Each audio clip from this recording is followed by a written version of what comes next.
This is the first video of many that we'll be talking about reviewing some of my watches after an extended period of time.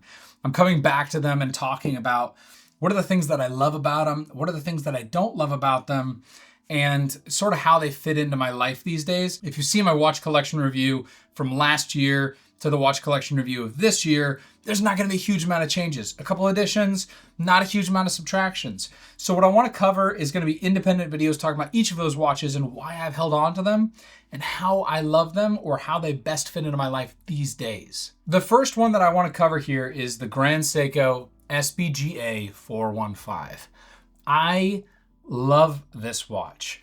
I remember when this watch was first released, I was super excited about this, just like really cool texture. The Snowflake was obviously already a very popular watch, but it wasn't the watch for me because it was very subtle. And if I thought, if I'm gonna get a textured watch, I wanna get something that's like very obvious that it's textured. But when I looked at the options, they had obviously the Cherry Blossom, which people love, the 413. People are crazy about the Cherry Blossom. I don't wear anything with color. Like, this is my typical attire, black. Sometimes I wear white, blue, green. I don't wear pink.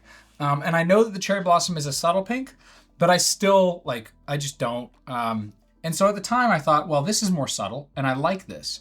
I also loved the Gold GS. So, things that I love. 2 years of owning this watch. You'll notice that this strap here, if you've watched any of the other videos where I've featured this watch, you'll notice this strap is in almost all of them. This is a padded suede strap from Artisan Straps. Artisan Straps. 21 mil, because the Grand Seiko SBGA 415 makes your life miserable by using 21 mil lug widths. Now, the thing that's different on here is actually this buckle. This is a Fitwell micro adjust buckle. Right there, it's in its furthest position. You can move it forward by 1. You can move it forward by 2. It kind of locks in on the first and last one. Those are obviously a little bit more solid. Most of the time I leave it either on the first or the last, and I usually use that as my adjustment. This is actually engineered by a guy out of North Carolina, and I love the ingenuity around someone designing their own product, having been someone who's designed my own product with my other company, where we sell aluminum pergolas. If you guys have already seen that, you've seen me talk about it on the channel. I'll link it down below as well. People ask me why I don't link it. I'll link it down below as well.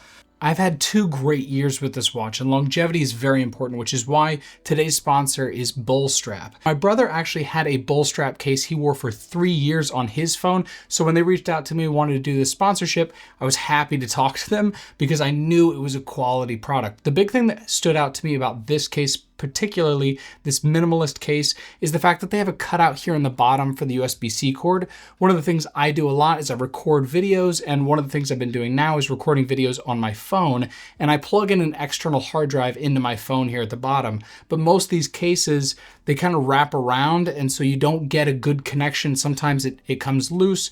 I had the same problem with CarPlay where it would get unhooked every so often. And so the fact that there was a cutout here and I still got all the quality features you get with leather was a big reason why I was interested in this case. Now, this is a 2-tone chrome tanned leather, and it's got a lifetime warranty and free replacements. It's quality gear that lasts. Now, if you want 15% off your order, you can find down in the description below a discount code you can put in a checkout to get your case with a little money back to you. I think this watch, I loved it when I first bought it, and then I fell out of love with it.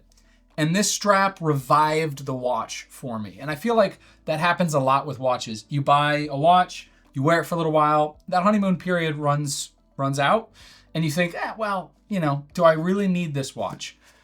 And this was one of those. I loved when I first got it, the Zaratsu polishing. I thought it was really cool, really different. I loved that it was titanium, so it was super light. I loved, as I said before, the Grand Seiko logo on here as well, because I think it's just like, that gold logo is just, it pops. It's really cool. The indices are incredibly reflective, highly detailed, and beautifully applied.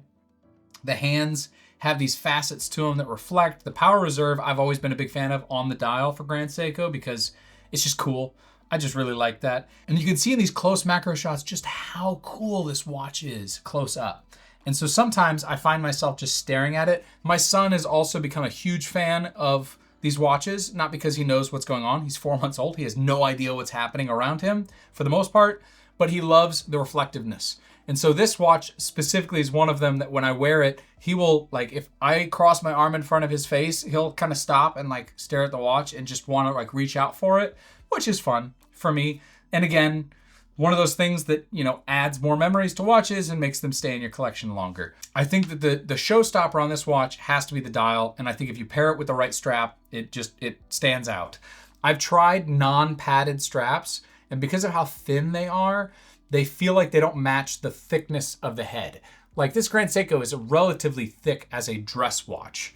It's more of an everyday watch. And so because it's so thick, when I've worn straps that are not padded, they tend to look too thin for how thick the head is. So a padded strap would be my recommendation for this watch. And if you can get it in suede, that's obviously great. Downside with suede is obviously you can see that was the original color. That is the now color because it's gotten wet. And, you know, such is life. That being said, I've worn this and sweated in it a lot, and the lining on the inside here still looks great. So I gotta say, it's definitely still like held up. It's just as suede goes, like you're supposed to cure it to be waterproof, and I didn't do that. And so, you know, it's changed colors a little bit. I still like this color, but that is obviously one of the downsides with suede. The last thing I love about this watch is the blue seconds hand. So when I've looked at new Grand Seikos, I've always looked for like, I want a gold GS logo. I want a blue seconds hand. And I want like obviously the same silver indices on the exterior, and ideally in titanium, which is basically this watch. Like even the Cherry Blossom has a silver GS logo at the top, and it doesn't contrast enough for me to love the look of it. I love the gold GS and the blue seconds hand. So those are my like prerequisites for a future Grand Seiko, which may eventually happen. They're definitely on my short list of brands to pick up a second watch for. The downsides of this watch, there are probably 3 downsides that have caused me to dislike this watch and have made me consider on occasion selling it. One of them is the fact that this logo is right over the freaking top of the back. I think that their movement in the back here is neat. I love spring drive. I love the concept behind it. I think their finishing is pretty nice. Like it's not exquisite, but it's pretty nice on this model. And they slapped that freaking lion on the top of it. And I hate it. I have considered like getting rid of that lion. I'm sure it's somehow screen printed or applied either on the exterior or the interior of the dial. And I've considered taking the, you know, the back side of the case off and using acetone or something to like take off that logo because I hate it. We'll see if I get, you know, kind of the impetus to do that. But for now, I just kind of deal with it. I don't look at the back that often. Exhibition case backs honestly don't do much for me because I really don't look at the movements all that often. But it's cool every so often to look at it. Not a huge downside. The crown over here feels like the cheapest possible crown they could have thrown on it. It's just like standard square knurled. You know, I could show you this. This is a Zelos I showed in a review recently. You know, that is at least tapered and it adds that cool little like look to it. Another micro brand, and they have like a recessed cut in here that matches the color of the dial.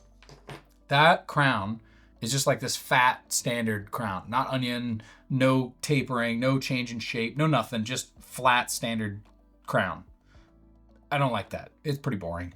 The winding isn't my favorite. That sound.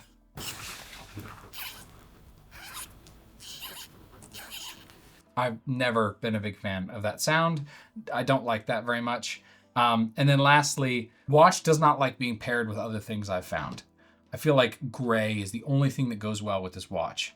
Like I've tried blue straps and it doesn't look quite right. I've tried red straps and it feels a little off. The bracelet, the standard bracelet it comes with half links makes it nice and that can work really well. It doesn't have micro adjust, so that's the downside. And this strap, which is why it's lived on this strap. And I feel like because it's only lived on this strap, it's made it more challenging for me to want to keep it because it's kind of, you get used to it. You want to try something else, but you can't try something else because it only looks good on this gray suede strap. That's definitely a downside for me. So all in all, after 2 years, I think this watch has so much going for it. The package, you can buy this on eBay for like, I think 3,000 these days, or maybe 3,500, which for this sort of watch, for the aesthetic that it is, for the indices, how well applied they are, you can see these macro shots and how absolutely beautiful this dial is. I think it is an absolute steal. I think Grand Seiko has been obviously great value out there in general in the market. And I think there are still elements like this crown that like should be elevated, or their micro adjust on their bracelet that they finally now have, or on the fly adjustment, I should say. But the general thing you're buying here is the dial. All that comes with that.